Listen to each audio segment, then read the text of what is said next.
حي على الفلاح. What is the one thing human beings are losing all the time? Time. Right? Where this is an asset we can never keep. We can never hold on to this hour, this minute, this second. It is leaving us and it will continue to leave us. It is not something you can store and use later on. It is something that, and by the way, we have lost a lot of time already. You look back in your life and you say there are so many opportunities I could have taken advantage of and I didn't. I could have used my time better, but I didn't. I had this opportunity and that opportunity, but I didn't make the most of my time. So there's this regret about time that has already passed away.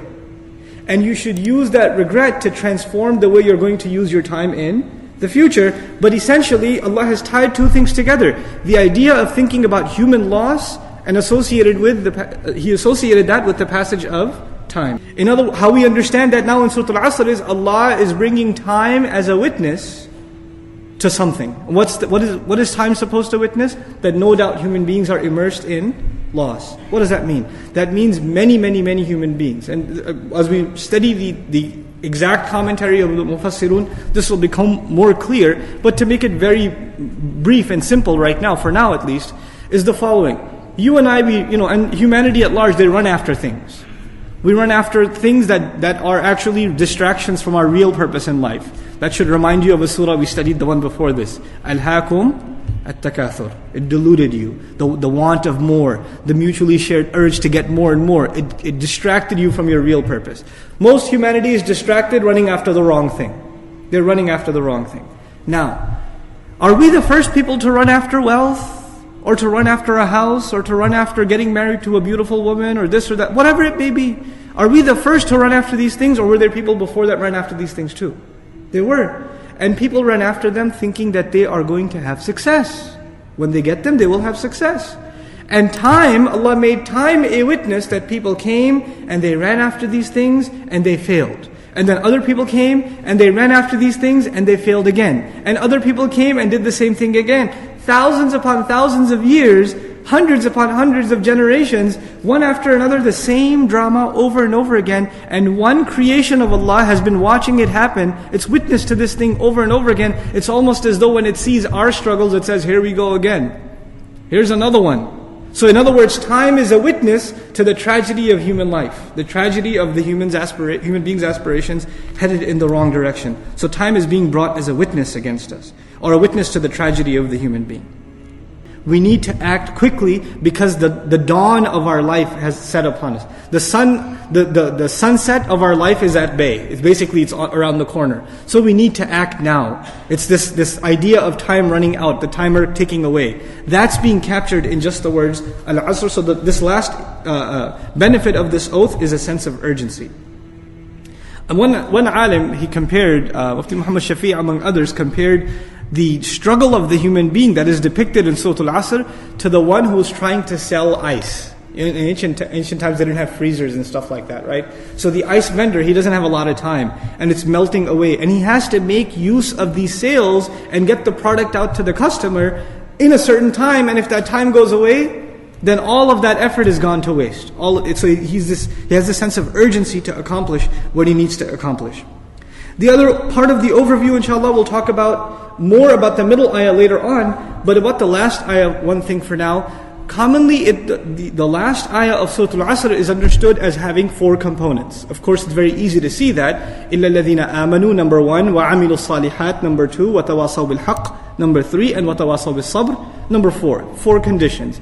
The first condition being those who believe, those who act righteously or do righteous deeds. The third being they enjoin to the best of their ability and to counsel one another with truth, and then also doing the same with perseverance. These are the four conditions that are mentioned. But one of the things we're going to learn today as part of the overview is that these four things are actually one thing.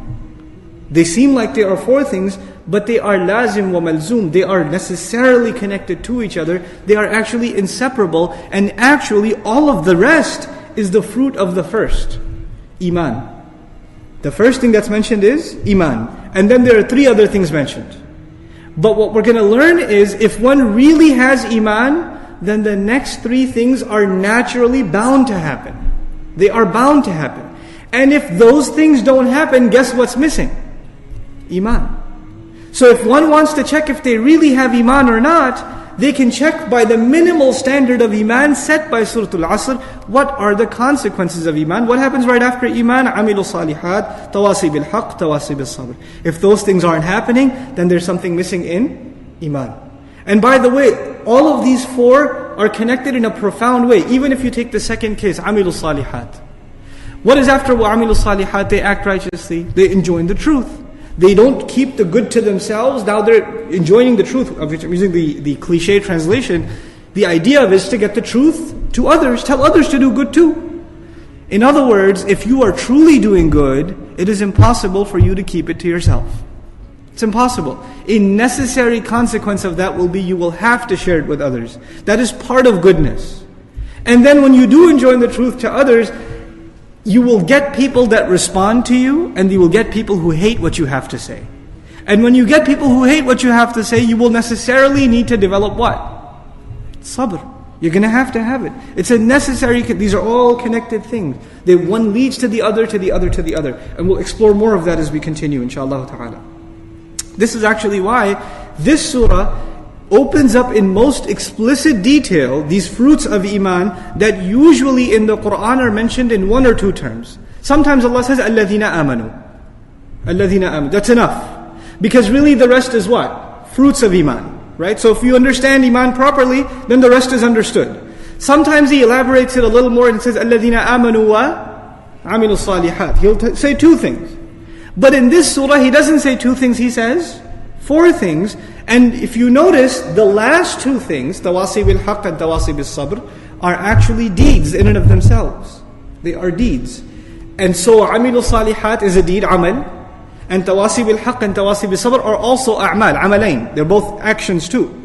In other words, what we're learning here is Allah highlighted the two actions. This is what I mentioned last time also. Allah is highlighting the two actions that get overlooked by people when they think about good deeds.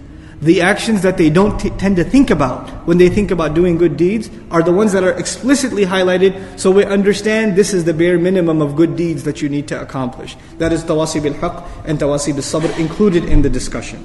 Know that your life is basically on the verge of death. Know that you are on the verge, on the very edge of the end of your life. Just like the sun is about to run out and darkness is about to fall, this life of your world, your worldly life is about to run out, and the death of it is about to fall upon you. Think of it like that, and then you will develop that state of emergency.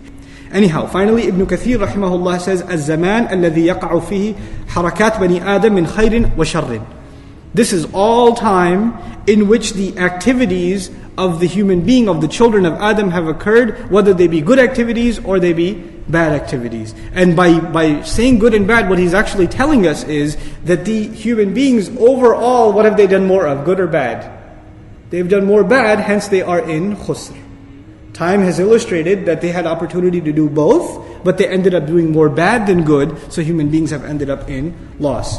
By understanding that implication of asr, what we're learning in وَالْعَصْرِ إِنَّ الْإِنسَانَ لَفِي خُسْرٍ is human beings are in loss, and the time to change the way they are supposed to do it is right now. This is the time to change immediately. That's one of the benefits of asr in that word. We are being asked to reflect on time that is dripping away from all of us. We can get lost in the technicalities and the grammatical analysis and the quotes of the mufassirun, but let's think about how this applies to us. You and I have 24 hours in a day. How many of them are gone in sleep? How many of them are gone in work? How many of them are put into efforts to build our savings, dunya savings, pay the bills, but how much of it is being prepared so we can pay our bills in the akhirah? How much of it is going so that we can actually be ready to stand before Allah Azza wa Jal for that audit? There's the audit in tax season, then there's the ultimate audit that's coming, in which we all have to stand for every single thing that we've done. If I say this all the time, one of the benefits of this surah and using the word asr, because it's part of a day, is Allah is making us imagine our entire life as though it is how many? One day. That it's one day. If you can transform how you spend one day, basically you have transformed your life. Because you know this already. Many of you work full-time or are students full-time, or do you take care of the home full-time? A lot of your days are exactly the same. There's a lot of routine. It's the same exact thing over and over and over again. So if you can bring a change to one part of your day, you've actually transformed one part of your entire life. You've transformed an entire part of your life. And that the time to make that change is running out. And my personal advice to you, this is not part of tafsir, just personal advice, we make changes to ourselves in Ramadan. We make those changes. We make changes for Eid. We make changes or break from our schedule on special occasions, at the death of a family member. We make changes on these kinds of special occasions, at the birth of a child, etc., etc. But then we go back to the routine. We go back to our old ways. Why do we go back to our old ways? Because we don't see the sense of urgency. You see, you don't say, man, I used to go to work on time at 9 o'clock, and I was doing that for a while, but then I just, got lazy, and now I go at 10 o'clock, 11 o'clock. Assalamu alaikum wa rahmatullah. If you enjoyed this video, please do share it with friends and family. If you want to see more videos from this series, click on the box at the top. If you want to see other videos, click on the box at the bottom. And don't forget to hit the subscribe button. Thanks.